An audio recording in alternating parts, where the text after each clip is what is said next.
The 18 Strong Podcast, episode number 188 with Trevor Anderson from Better Every Day. If we can build a durable enough body through strength, then we're doing ourselves a positive thing, as opposed to saying, I'm just going to work on flexibility. And next thing you know, I can swing in a full range of motion, but I can only hit a ball 20 times before my back starts bothering me. Welcome to the 18 Strong Podcast, where you get direct access to the world's greatest experts on training harder, practicing smarter, and playing better golf. Now, here's your host, Jeff Pellizzero. Hey, what's up, guys? Welcome to the 18 Strong Podcast this week, and thanks for joining me. We are talking with Trevor T.A. Anderson from Better Every Day, and Trevor is just one of those guys that just has an energy about him that he's very passionate about what he does. He's inspiring people on a daily basis, and it was just cool and refreshing to talk to him and hear his story of how he went from where he was playing football to becoming one of the guys that's working with some of the top professionals, not just golfers, but other athletes in football, basketball, and many other sports, as well as Hall of Famers of other sports that are now turned golfers, guys like Ken Griffey Jr. and Grant Hill. So TA is the owner and founder of Better Every Day, and he's a renowned performance educator and multi-sport performance expert. He was recently named one of the 50 best golf fitness professionals in America by Golf Digest. He's partnered with Under Armour, and he's a regular contributor to Golf Week magazine. TA trains professional athletes in pretty much every sport, and he's got a passion for coaching and mentoring youth athletes as well. He's been training and coaching in the fitness industry for over 20 years, learning from some of the best coaches, training some of the best athletes, and working with some of the top companies in the industry of not just sports performance, but also in golf. And you're going to hear his story on how he went from, being an athlete of his own to playing this crazy game called Slam Ball, which changed his life, which you'll hear a lot more about. And then we go into, how he works with his athletes, how he communicates and inspires them on a daily basis. And we get into a discussion on why it's so important that someone working with golfers, either at the professional level or the amateur level or whatever level, if you're a fitness professional or you're working with a fitness professional, that person should know the game and they should know the lingo, and they should be able to talk about the swing, talk about what's going on in the course, because that plays such a huge role in how you end up training and really how you approach going out on the course after that as well. And then we talk about, his motto, Better Every Day. Where did that come from, and how he goes about every single day trying to not only live that out himself, but inspire the people around him to live that out as well. So incredible interview, really an interesting and fascinating guy, and I know you're going to enjoy it. And speaking of getting better every day, I know we've mentioned this on the last several podcasts, but if you haven't checked out the program that we put together to help you guys get better, to have a plan, to have a program that you can follow for the next 8 weeks to get your golf game, to get your body ready to play better golf, and just to feel better and move better overall. We've had tons of success with the students and clients that have gone through our program, the Golf Body Blueprint. People are losing weight, they're increasing swing speed, they're feeling more mobile, they're losing the back pain that they had during the round.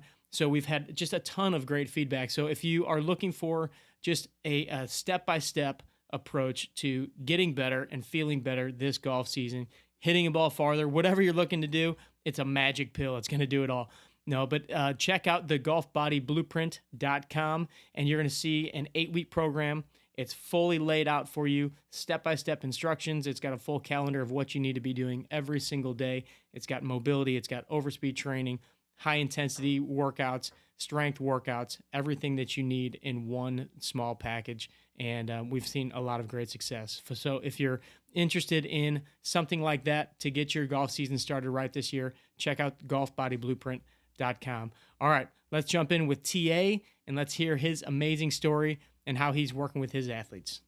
Now, what's going on at your place? You said that you're looking to expand in the near future, or you're in the middle of expanding? Yeah, so I'm going through the process now with a couple of different properties that's going to help us, move into a space that's twice as big. So it's pretty exciting, man. We're fired up. The members and the clients are excited too, because they know that we enjoy the potency of the togetherness of how close we all are. Yeah. But at the same time, though, it's cool to kind of have an opportunity to get in more space and help serve more people and do more stuff. So what's the space? What's the space kind of look like now, size-wise and membership-wise, and then how big are you? You said you're looking to double, obviously. Yeah, we have about 100 members, and that's just like membership. But then we also have a lot of individual clients that come, our golfers, football players, what have you. And then right now we're in about 7,000 square feet, and we're going to be moving into between 14 and 15,000 square feet, ideally. Wow. So, I mean, it could be as big as 18 or 19, but, ideally it would probably be right around 15,000 square feet to do what we got there. So. And how many coaches do you have there, staff-wise? We have 6 right now. We have 6, but we're going to be growing. We have interns coming in the summertime and the fall. And, it's a fun growth process, man. You never know exactly what's the most efficient, but you also don't want it to be like that where there's so many that there are people standing around. So you want to keep everybody busy and happy and find the right balance, For sure. So when did that all start? Kind of give me a little idea of how'd you get into the gym ownership side, kind of the sports performance side, and we'll just kind of take it from there. I came up in an era where we were, bigger, faster, stronger. I'm 41 years old now. So we had a mentality of if we can get bigger and faster and stronger, then we can be better at whatever we do. Like the movement-based mindset wasn't so much of a priority for me or for anybody for that matter, at my era. But we were getting bigger, faster, and stronger. We were accomplishing those goals, but the reality was, strength and speed might get you on the field, but, great movement is what keeps you in the field and it keeps you performing at a high level. And so as I, began to train people over 20 years ago, I started to realize that,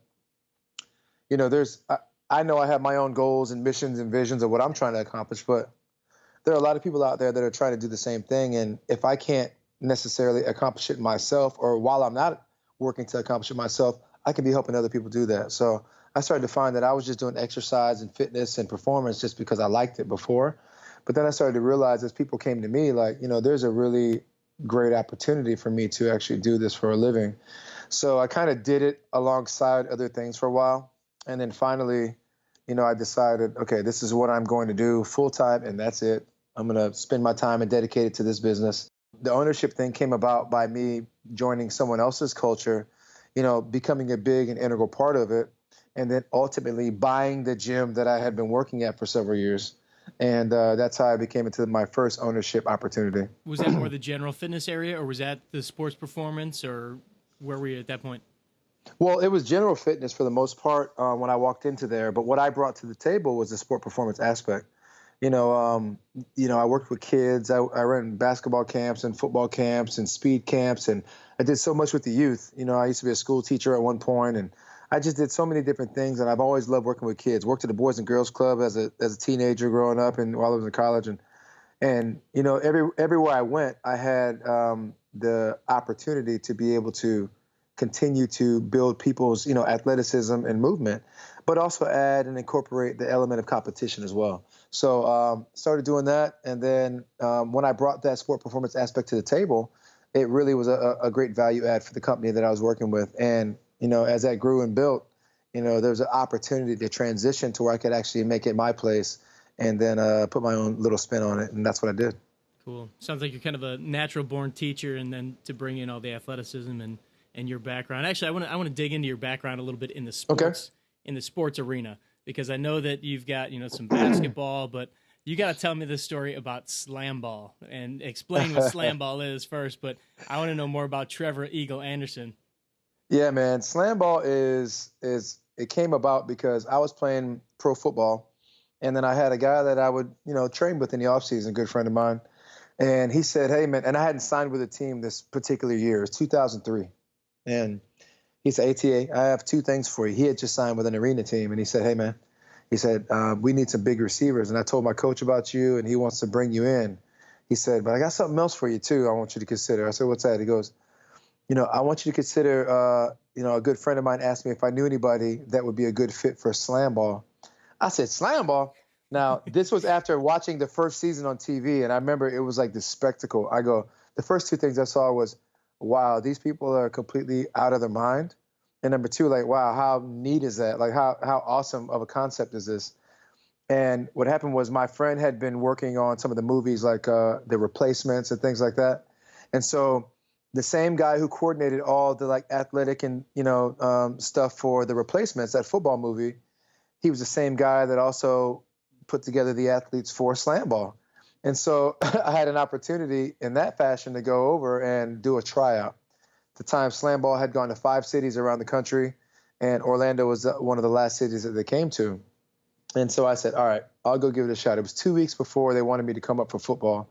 I said, let's just see what it's all about. And so I do my research. And as I do my research, they say, we want people with football skills, basketball skills, and overall athletic ability. And I said, man, I feel like they wrote that whole description about me. So I'm 6'6", like 225, 230. So it's like, I look like a basketball player. I actually played football, and now I train golfers. So I know it's confusing, but, at the time I leveraged my opportunity to use my athleticism, the physicality from the football field and the athleticism from the basketball court, and I put it into the sport. Problem was I didn't know how to jump on a trampoline. So explain what slam ball is, because I think people are like, what are they even talking about? Trampolines, basketball? Man. Yeah, so imagine extreme basketball played with trampolines on the ground, where there are 4 trampolines by each basket. So it's played like a regular up and down the court game. It's 4-on-4. But as you get near the basket, there's somebody protecting the basket like a goalie. We call him the stopper. And then there's a guy like a point guard. We call him the handler. And then there are 2 gunners who are like, imagine like, small forwards or something like that. So that's the position that I played. And I was like the biggest person at my position in the league. And so they needed somebody to run up and down the court, somebody that was active enough to get up and down the floor, but athletic enough to go over these big. Some of these guys are 6'8" and 290 pounds, these stoppers. So I didn't know how to really jump on a trampoline except for up and down in the backyard. So now I have to run top speed, jump up in the air, hit a trampoline, and then go up towards a basket. It sounds easy to do, but it was like, imagine trying to play ice hockey without knowing how to skate. Right. So that's where I was at. And I came early. I went to a nationwide tryout. I got accepted out of Orlando. I crushed the workout and got invited out. Now I have 250 guys around me that I need to make 64 spots. So I was able to come early, stay late, finally figure out the trampoline. And when I finally figured it out, it was like night and day. I mean, and when I finally did it right for the first time, everybody looked at me and went, oh my gosh. And I went from that guy coming early and staying late to being the highest jumper in the history of slam ball. So that's what I kind of got known for. And that's how I got my name, the Eagle, because I just, flew and soared above everybody else. So, but it was it's the funnest game I've ever played. I just relish the opportunities coming that are associated with being able to play it. I mean, I had to go back and look and watch some YouTube videos, because I remember hearing it from back in the day, but couldn't remember exactly what it was. And I pulled it up and I'm like, oh yeah, I remember this. And then, there are a couple highlights of you dunking a ball over the backboard. Yeah, man. I mean, nobody could do that. That was the reason why it was a dunk contest. And there's nobody in the league that can jump from the top trampoline and dunk it over the backboard. And I know people were confused because I didn't dunk it in the basket, but once they realized what happened, they went, oh my God, did he just do that? And that's what I was looking for. I don't have all those flips and spins and tricks. I just go real high. So you got to know what you're good at and kind of stay in your lane. And that's what I did. And, that's what I was known for. Well, it was cool because you could see like the judges, when you went over to the table, like the judges were like, yeah, I got it. I get it. They're flashing right. their nines. The announcers are kind of like, that doesn't count, does it? It was. Yeah, right. Exactly. That was pretty funny. But what I kind of take out of that story is not just the athleticism part, but the part about coming in early, staying late. I mean, I assume that's something that you work with some of the best athletes in the world, not just golfers, but, just professional athletes, Hall of Fame athletes. And I assume that's something that you see and probably have really instilled in your community, in the building that you're working in and your team. Is that something that kind of resonates? I mean, it kind of is in the saying better every day. Right. I assume that's kind of where that came from. Yeah, absolutely. I mean, I always say slam ball really changed my life in a lot of ways because, at the time when I first played, I was 26 years old. So you're talking about taking on a brand new skill set of something that you've never tried before that kind of looks like you should be able to do it in some way, shape, or form. But there's such a big learning curve as it relates to actually the physical act of jumping on a trampoline. And the reason why it changed me was because it was a turning point for a couple of reasons. Number one, I said, okay, this is the time when I'm going to not do any of the other odd jobs that I had done through the years, whether it's, come and go from football teams or run valet, which I did that put me through college and went back to every once in a while, to working at the community center, which was great, but I wasn't getting closer to my goals. And I said, this is the turning point. When I go out here to LA and I spend this, several months out here, I'm going to be just in my book, in my studies, getting all the certifications, doing all the studying I need to do to be on the top of my game as a trainer and as a performance specialist. And so I did that. That's the one aspect of it. The other aspect was it showed me now you can really do something that you may not be natural at doing. You can put in the time, the effort, the energy, and make sure that you guide it in one direction that can allow you to be wildly successful at one given thing. And so that turned me to say, hey, listen, I can do the same thing with golf. I was always infatuated with it, but it allowed me to understand that you don't have to get it all today. You can get better every day at it, just incrementally better. It's a saying that I got from my dad, many years ago when I was a boy. And, I was coming home from a baseball game one day and he said, how was your game today, son? I said, I hit 2 home runs, Dad. I'm getting good. He said, well, don't get good, get great. I said, well, I said, man, I'm thinking to myself, like, isn't this good enough? I said, Dad, I hit 2 home runs. Isn't that good enough? He said, son, good enough is not enough. And he said, how many at-bats did you have? I said, I had 4 at-bats. I had a double too. He said, so you had 4 at-bats. So you could have had 4 home runs then, right? And I said, well, Dad, yeah, I guess you're right. He goes, good game, son. And he walked away. And I went, man, what is going on here? Things I took from that was good enough is not enough. And I asked him later, I said, Dad, what was the deal there? He said, son, you have to not be satisfied with, a high level of success because that's what you work hard for. He said, but you always have to be getting better every day, even when you're at the top. He said, the best players in the world always still try to get better every day. The best CEOs always try to get better every day, the best owners. And so I adopted that mentality and I used that as I got older as my mantra and as the name of my business. How do you see that playing out with your athletes that you're working with? And I'm even curious to hear about, when we were chatting before, you mentioned that these days you get to not only train, but kind of hang out with and go play golf with like Hall of Famers that you grew up idolizing. How do you see that play out? Because I know a lot of it is on the golf course now with these guys. How do you see them and their competitive juices and that better everyday mantra kind of playing out with them on a daily basis still as they're aging, but they've always got that competitive mindset? Yeah, I mean, it's very unique actually, because you have to realize that this is not like at this moment, I'm not talking to the guy that was on my wall anymore, right? I'm talking to a guy that really is looking towards me to try to get better at something that he's not as good at or that he would like to try to perfect or at least improve on. And it's hard, if you're a Hall of Fame baseball player, you've achieved the highest level of baseball, whether it's World Series or All-Stars or batting titles or, home runs. You have to look at it and say, man, I'm playing a different game right now. And even though I'm pretty good at it, I'm not satisfied with being a 3 handicap. I really want to be a scratch golfer here, and it's tough for them sometimes, but you also have to continue to reiterate and remind them like, hey, listen, I'm just trying to get a little bit better every day. I'm not trying to get it all today, and the lower your handicap gets, fractions of a stroke add up. I'm trying to get a quarter of a stroke with some of my guys per round. That's a stroke at the end of a tournament, and that can mean all the difference. So really just reinforcing to them that we're not going to get it all today. And if you do get, a fraction of a percent better, it's going to have a huge impact on you because you're already doing really well at what you're doing. So, for me, I just try to reiterate the same kind of principles that maybe they learned when they were, 12 or 13 years old and say, hey, listen, this is about the same level of experience that you have right now in this game. So, let's try to use some of those same ideas of just getting better every day so that we're making an incremental progress. It's really the relentless pursuit for excellence. It's not achieving excellence necessarily, but it's the relentless pursuit of excellence. And we're trying to achieve as much as we can every day and get a little better every day.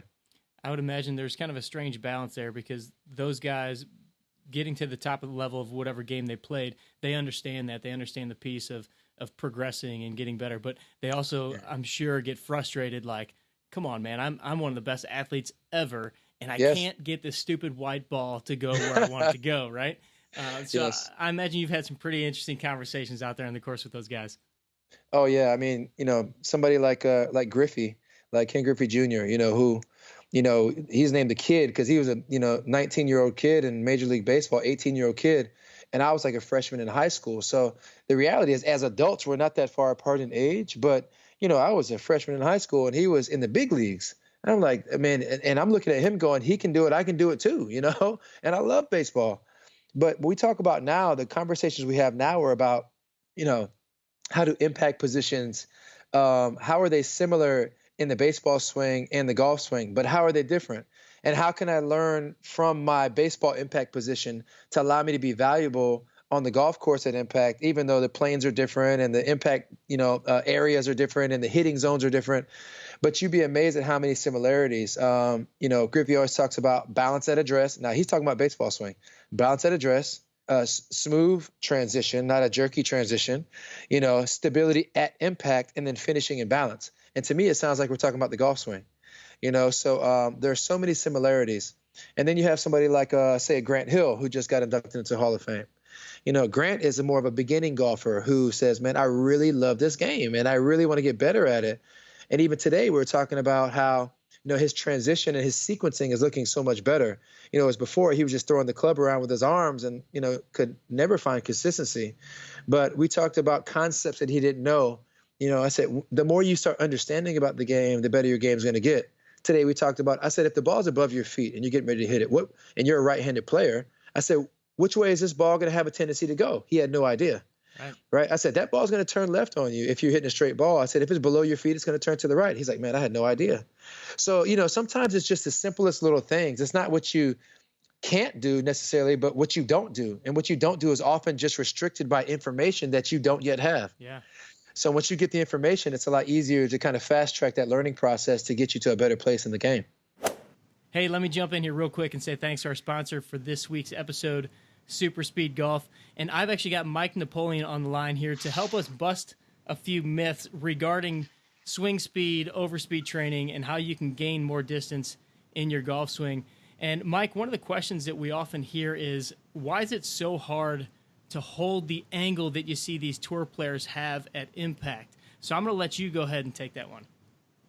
Yeah, I think the main reason that this is hard to hold the angle is if you think about it from a physics standpoint, as you're swinging your downswing, the amount of force that you're trying to hold on to is it's like 100 pounds is what that club weighs as it's coming down. So again, creating a good impact position and using lag in your golf swing has very little to do with your wrists in the club, has a lot more to do with the way you change momentum in your golf swing. So in the backswing, you've got momentum moving away from you, and then you need to change the direction of that rotation as you come down. This actually starts in your feet up through your body, rotating up to your hands in the club. But if you do this in the right order, what's going to happen is you're going to lead with your entire body segments of the club, which is going to create that angle as you're coming down and produce that great impact position that we see on tour. Thanks, Mike. And if you guys have any more questions on how you can improve your position at impact, you can improve your club head speed and utilize overspeed training to get more distance in your golf game, go over to superspeedgolf.com. Be sure to check out all their products there. And when you're ready to get your set of Super Speed clubs, use the code 18STRONG. Man, you need to record some of these conversations with these guys. I can't imagine sitting there talking to Ken Griffey Jr. about impact positions and just the knowledge going back and forth. Yeah. But you bring up kind of an interesting topic, and that's the fitness person being able to talk the golf swing and being able to relay some of these educational pieces. And I think that, oftentimes we get kind of separated into two different camps. We get the golf fitness professional or the fitness professional. We get the golf instructor. And I'm a big believer that, you can't overstep your bounds. You need to understand where you are, what your strengths are, what the other coach's strengths are. But I think, like you said, it's very important that you're able to talk the talk and you're able to relay some of this information. Why is it so important for you to be able to do that when working with either somebody at the highest of levels or, like you just mentioned, somebody like a Grant Hill who's maybe more of a beginner golfer? Sure. I mean, first and foremost, if the highest level golfers in the world want to come and talk to me about fitness, they've got to be able to know that I understand what I'm talking about with the golf swing. I mean, I've trained, a couple different world number ones. I've trained tour winners and, I've trained at every level of golf and PGA and LPGA, as well as world long drive champions, things like that, guys like Tim Burke. And the reality is, if I don't understand the golf swing, you should not be working with me. Like, why would you work with somebody if you're a professional at what you do? Why would you work with somebody that didn't quite understand what it was that you needed to do? And for me, it's not just about getting stronger. If it was about getting stronger, then the strongest person would be the best golfer. Right. That's a great And point. yeah, or the strongest guy would hit the ball the farthest. And it's not about getting stronger to hit it farther. It's about understanding the movements that are necessary to make you successful with your swing according to where you are right now in your game. And I think that, through the years, it's been taboo for guys like us, meaning the fitness guy, to talk about the swing. And, now that I've, gotten a few more years under my belt in the game, I started realizing that, listen, man, I'm doing my people a disservice by not talking about it. Because the reality is I do know what I'm talking about. I am a biomechanist of the golf swing, and I'm very much a nerd about it. So I'm trying to learn small nuances that nobody will probably ever pay attention to. And at this point, with the amount of reps that I've had, which I think I'm just getting started, but with the thousands and thousands of reps that I've had, I've seen great golf swings. I've seen terrible golf swings. I've seen great golf swings that can't score. I've seen terrible golf swings that shoot, level or under every single day. So you have to look at it and say, it's not, a lot of times if this, then that. If you see this, it's probably because of that. But there are those outliers. And I think that if you don't understand the golf swing intimately, it's hard for you to connect with the person that's standing in front of you. And, everybody from what I've seen in my experience, 70% of the people need, the same handful of things.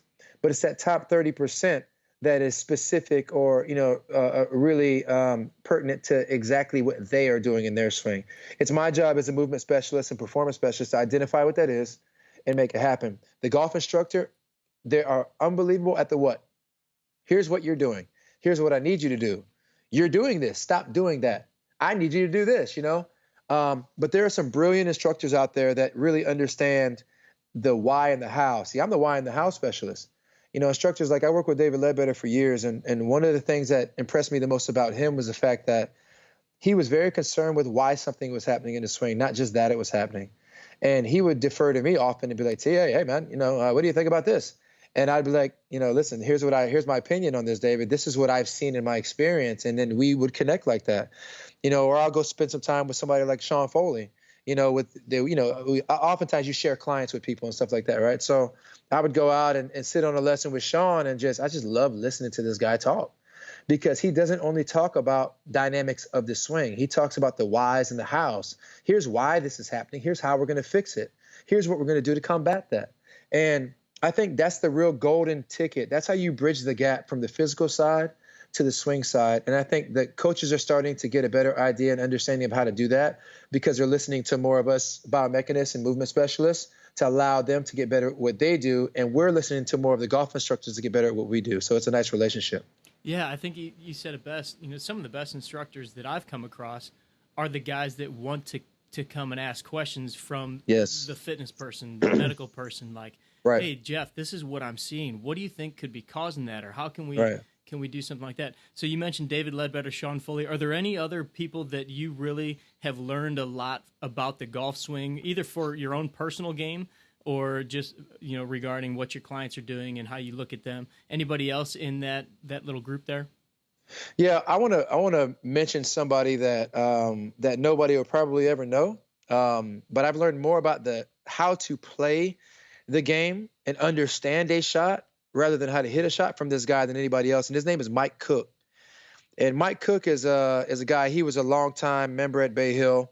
So I'd go out to the course with him, once every few months, and he wouldn't teach me biomechanics. He would say, here's how, not how you hit this shot. Here's how you play this shot. This shot needs to be played like this. And he's also brutally honest. And he would say, hey, the trick to this shot? I say, what's that, Cook? He said, not having it, because you get plugged into the up face of a bunker or something like that. But the game, I think, is starting to, or has started losing its value from the creative aspect, because we become so biomechanical. So I try my best to not make sure that I give people the paralysis by analysis. Yes, I'm well versed in KVS and Body Track and TrackMan and all of these quantitative analysis tools, but I use those to reinforce what I see to already be true in real time. And Mike Cook is somebody that has has really been an instrumental part of me understanding the game. You know, he was a club champ out there for a few years, and, you know, he's in the money business. So when the money started acting up about 10 years ago, he stopped playing as much. So, but he's still so brilliant about the game. But then I also learned so much from my players. You know, I've learned how to be powerful and under control from Tim Burke, you know, the fastest man on earth with a golf club. You know, he goes 154 and 227. You know, 154 mile an hour club head speed is preposterous. It's not even a real conversation to have. And 227 mile an hour ball speed is just ridiculous.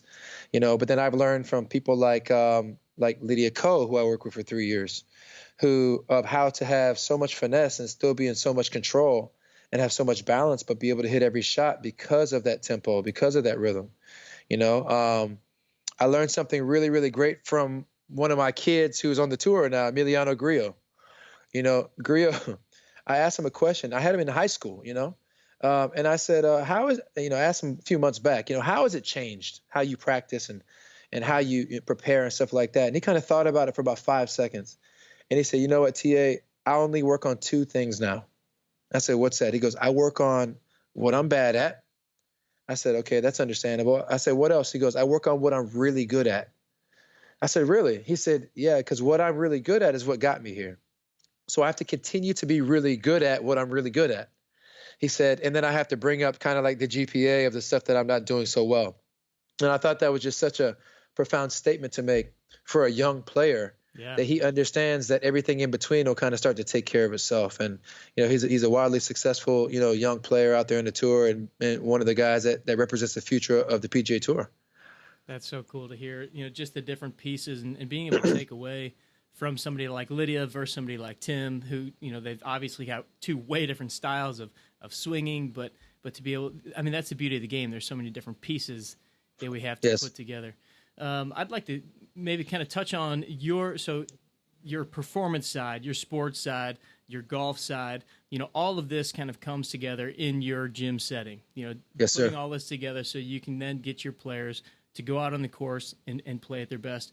How do you bridge that gap between the fitness and performance side and, you know, some of that technique stuff in those workouts? Because, you know, you've seen it, we've all seen it. Some people out there are getting so, as we would say, golfish with their exercises, but some of them are shifted the other way where it's all just, like you said, that bigger, faster, stronger stuff. How do you take that and hybrid that together? Well, first of all, I think you have to understand the why. I mean, it sounds like fashionable to say now in like motivational books, know your why and stuff like that. But let's be real. I mean, you know, I've got a guy that comes to me and he works with an instructor. And I say, what are you working on? I'm working on this. Okay. Why? Why are you working on it? Because he said I had to do this. Okay, yeah, I understand. You're going to do what the coach says. But why are you doing it? Like this drill that you worked on today, what's the purpose? Like, what are you trying to accomplish with this? You'd be amazed at how many people don't understand why they're doing what they're doing. They're just saying, okay, as a good student would, and doing it. A great student, though, needs to be able to ask the questions. If they're not getting the why out in the front of the conversation, they need to be saying, hey, listen, you know, why are we doing this? And I tell my students, too, I said, asking questions is not the same as questioning, right? You're not going, I mean, what are we doing this for? Why are we doing this? You're not saying that. You're saying, Coach, I want to really connect with what you're saying. I want to understand why we're doing this so I can get the best value out of this instructional session here. And you start to find that with every athlete. And I think we make a mistake sometimes of thinking, wow, this person won a Super Bowl, so they should know A, B, and C. But the reality is there are a lot of gaps that get missed because, you know, they've just been good. You know, so some people take a great athlete and they go, you know what? I don't want to mess anything up. I better leave them alone. But the way I look at things is my goal is to make the best better. When you are at the top of your game and you're absolutely the best, how can we get better? And I think that it really has a lot to do with the movement. Strength for me is important, right? But it's not the end all be all. The reason why Tim might pull 400 plus pounds from the ground 10 times for 4 sets is not because we're trying to have a deadlift contest when we get on the box. It's because I'm trying to build a body that's durable enough to withstand the rigors of not just competition, right? but the practice associated with refining your movements to be able to be at your best when you touch that tee box under the lights. And if we can build a durable enough body through strength, then we're doing ourselves a positive thing, as opposed to saying, I'm just going to work on flexibility. And next thing you know, I can swing in a full range of motion, but I can only hit a ball 20 times before my back starts bothering me. Right. So I'm trying to make my athletes bulletproof in that respect. And then, I'm trying to make them as stable as possible, as connected to the ground as possible. It's not just the power that you generate, but what you maintain, through the swing, through impact, and through your finish. And what stability to me is a priority. And then I move towards mobility, range of motion, being able to move around your body in conjunction with that stability, and then ultimately coordination. Because you can have great stability, great mobility, but if you're out of sequence, that doesn't matter either. So we go stability, mobility, and coordination. And I think that these aspects are important for the NFL player. They're important for the tennis player, for the golfer, for the baseball player, for the lacrosse player, for the soccer player.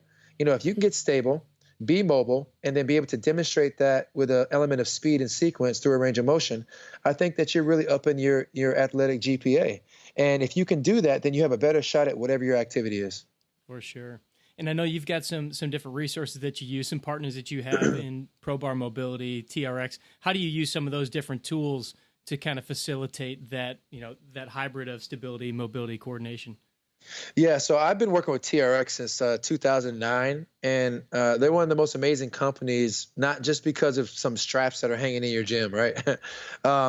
But, we also have another product, the Rip Trainer, and another product, the Duo Trainer. And now we're starting to sell these functional tools, these medicine balls and kettlebells and bands and ropes. TRX fully understands that the straps are just a tool along the way in your functional environment in your gym. And what I've done is I've created TRX for golf. And so we have a series of digital, downloads that we worked hard on to do the programming for, that helps people understand how to use a tool like that anywhere on the road, whether you're a touring professional or whether you're just somebody in a gym that wants to, have better range of motion, better mobility, better activation. And you use tools like TRX to do that. But then there's also an educational platform that supports TRX that I get an opportunity to teach a couple times a month. I teach certifications all over the country and sometimes around the globe. And they're a strategic partner of mine that I do a ton with. And another partner of mine is Pro Bar Mobility. Pro Bar is an amazing, amazing tool. People that know me know that I love using dowel rods and sticks. You know what I mean? I mean, I do a squat warm up, I do a dynamic stability routine, and I always have like a stick in my hand. Donatello was my favorite Ninja Turtle. Yeah. Because he had that bow staff, right? And so when I played the video game when I was young, he could attack from far away, but he could do so many things with this bow staff, right? So it just naturally kind of morphed into me using it a lot in my fitness environment. But one of the things I wanted to be able to do is I always wanted a dowel rod to be more functional. And when I came across this Pro Bar, Philippe, Till, he introduced it to me at a fitness conference last year. He heard about me, I heard about him. We got a chance to meet up, and it's essentially a bar that screws together kind of like a pool cue that extends. It has like a spring-loaded, like almost elastic type ability to extend. However, you have to extend it. It's trying to pull itself back to its original form. So what I found is that for thoracic activation and shoulder activation, while I'm trying to create that good proximal stability and activation about the core and about the torso, I have not found a better tool that has allowed me to do that more efficiently than Pro Bar.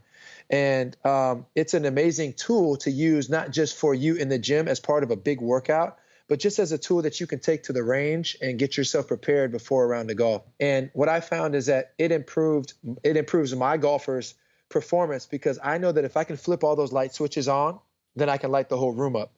You can have all the best lights in the world, but if you don't flip those switches on, the room won't light up. So I'm trying to find the right tools. And people that know me too know I don't get behind a whole lot of stuff. As you can imagine, a lot of products have been thrown my way. Try this, promote that.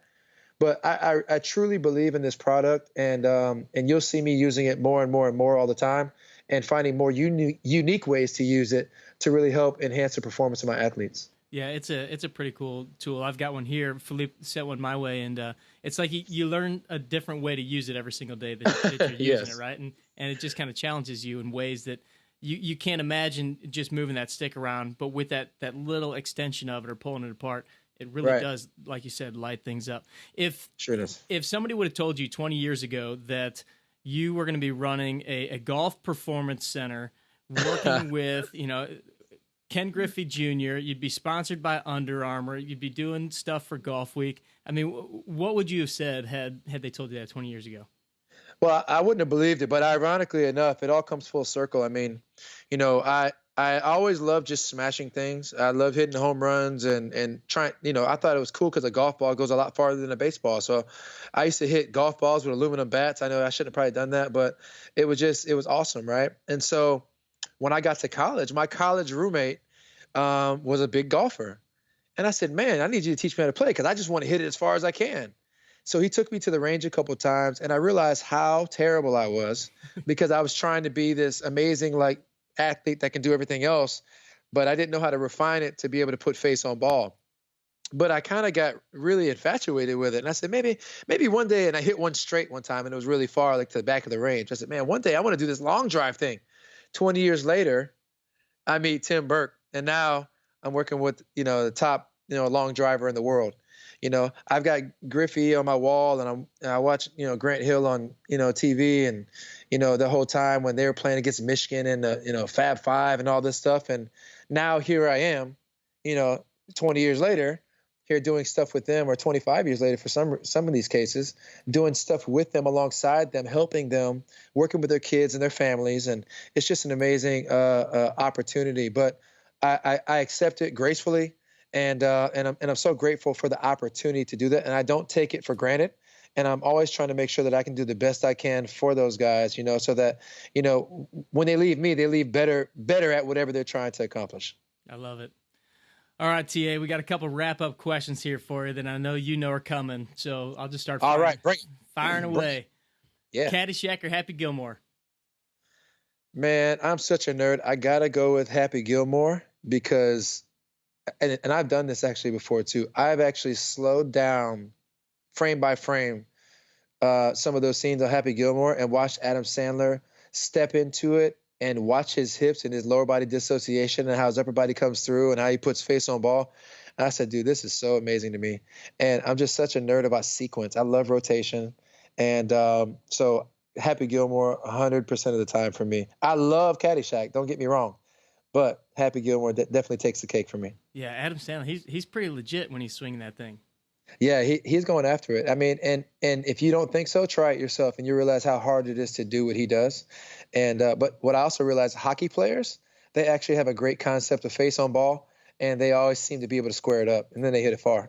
I've seen some hockey players pound a golf ball. It's crazy. Yeah.